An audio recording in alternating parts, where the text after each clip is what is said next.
دیکھیے میں اپنے مطالعہ قرآن اور فہم قرآن اور تدبر قرآن اس سب کا خلاصہ آپ کو بتا رہا ہوں۔ اگر دین حق مغلوب ہو اور باطل اور طاغوت غالب ہو، اولین فرض عین اس طاغوت کو ختم کر کے اس کے غلبے کو توڑ کر اللہ کے دین کو غالب کرنے کی جد و جہد کرنا، اصل اور پہلا اور فرض عین۔ نماز سے بھی پہلے یہ فرض ہے۔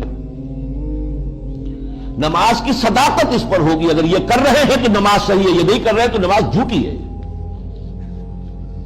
باطل کو آپ نے گوارا کر رکھا ہے، ریکنسائل کر رکھا ہے، نماز پڑھ رہے ایاک نعبد و ایاک نستعین، جھوٹ بول رہے ہیں آپ۔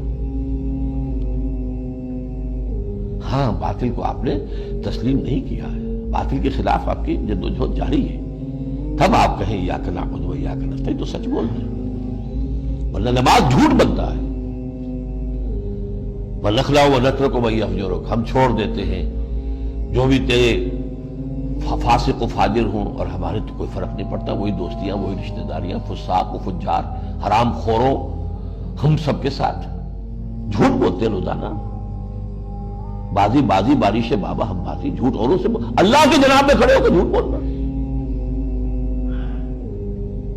تو پہلی بات سمجھ لیجیے، اس صورت میں پہلا فرض یہ ہے جس کے ہونے پر ہر فرض کے صحت کا دار و مدار ہے۔